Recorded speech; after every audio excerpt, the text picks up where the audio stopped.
monde, bienvenue sur ma chaîne, je me présente, je m'appelle Viviana, je suis experte life, love. J'ai créé cette chaîne pour aider tout le monde grâce à mon expérience de vie, grâce à mon expérience professionnelle dans le médical et dans le social, pour vous aider vous aussi à aller au-delà de la maladie, au-delà des difficultés, des symptômes que vous pouvez avoir, qui vous impactent au quotidien, vous en libérer et vous guérir afin de trouver la vie et l'amour.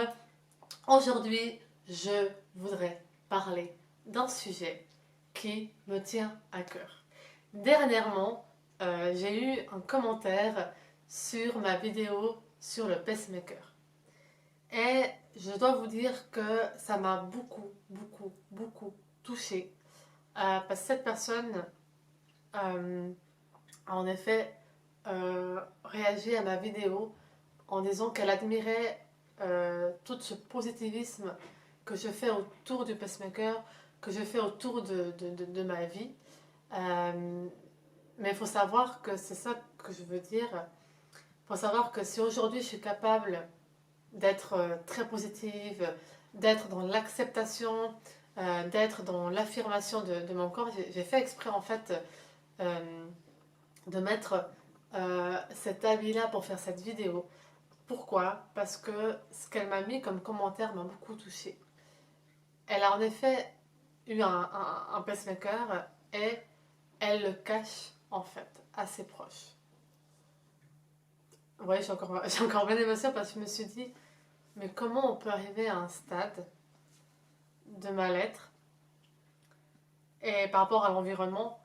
Ça me touche parce que moi, je me suis battue toute seule, en fait, pour arriver où je suis aujourd'hui, pour accepter mon corps, accepter mes cicatrices, m'aimer moi-même, aimer mon corps.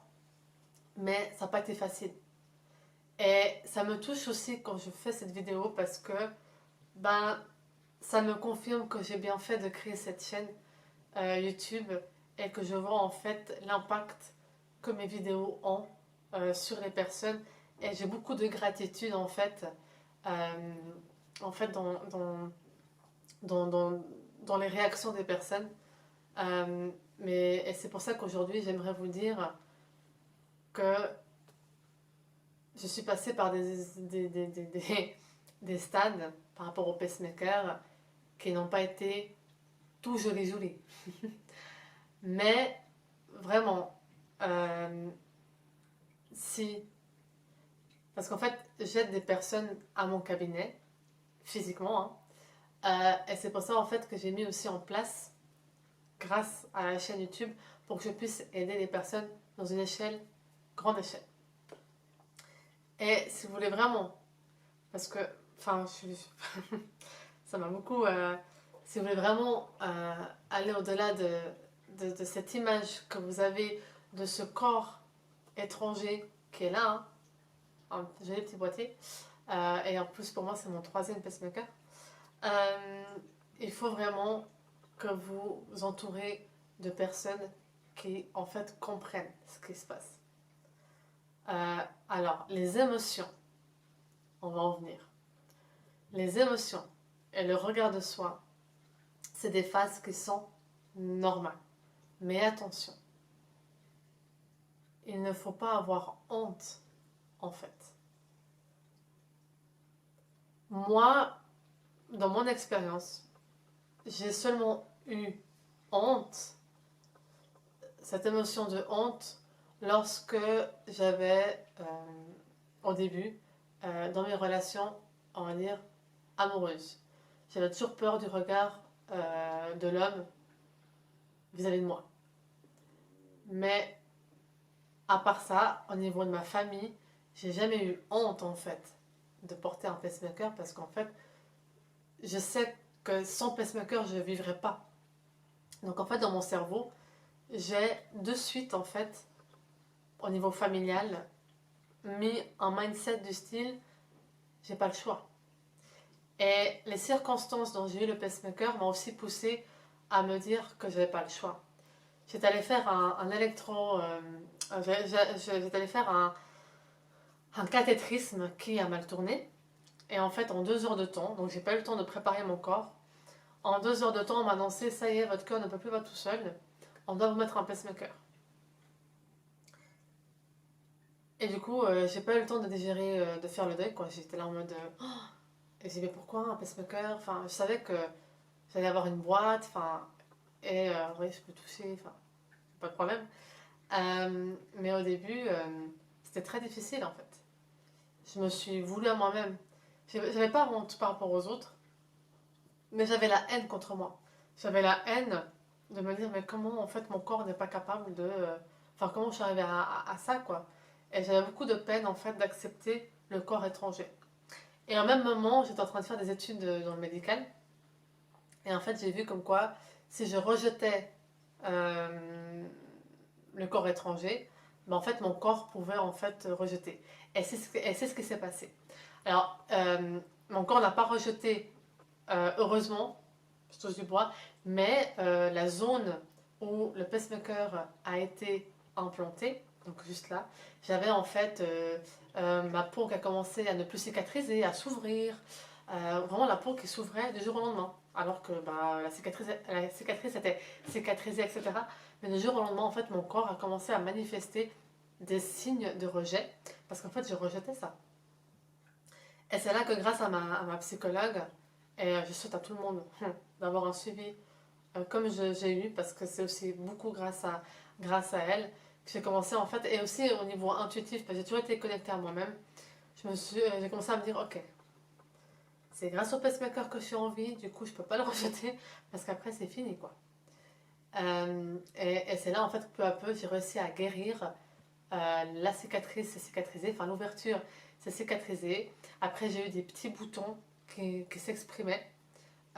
Donc en fait, je me suis concentrée à parler à mon cœur et à la zone. Ça paraît bizarre ce que je vous dis là, en effet, mais ça fait partie aussi de se rendre compte qu'on a un corps étranger, mais que ce corps étranger en fait nous nourrit quoi. Enfin, moi c'est grâce au pacemaker que je suis en vie. Hein. Moi, d'ailleurs, dans les contrôles, chaque année que je fais au pacemaker, quand il descend la puissance, enfin l'électricité, enfin la charge électrique, je sens que mon cœur il va, ouh, je sens un peu partir. Donc j'ai conscience que sans le pacemaker, je ne peux pas vivre.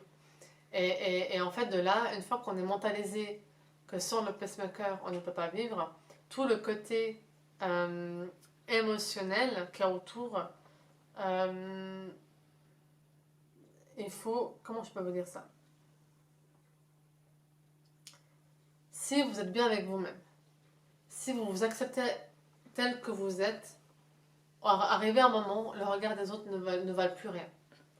Et en fait, moi j'ai transformé, et comment dire ça? Au niveau énergétique, ce que vous dégagez aux autres, c'est le pourquoi ils vous regardent. Vous savez très bien, quand vous voyez un enfant qui a peur, si vous êtes quelqu'un de la classe qui aime bien provoquer la personne, plus elle a peur, plus vous allez l'embêter. Ouais, d'accord.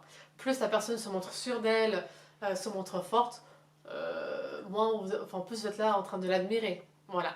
Et ben en fait, moi j'ai utilisé inconsciemment mon handicap, parce que c'est quand même un handicap. Du moment que mon cœur ne peut pas battre tout seul, ben oui, mon cœur a besoin d'un pacemaker pour battre.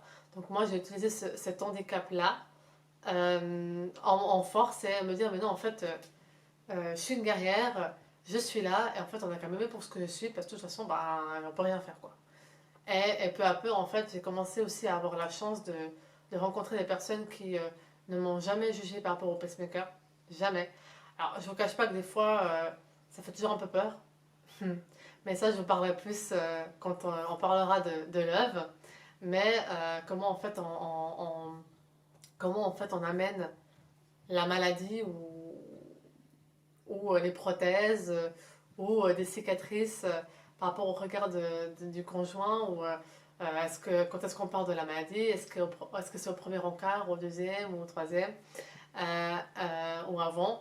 Mais tout ça en effet je vais faire justement des vidéos après sur le love. D'abord je veux partager avec vous tout ce qu'est la maladie en elle-même et par rapport à soi, donc par rapport à la vie et à vous aimer vous-même.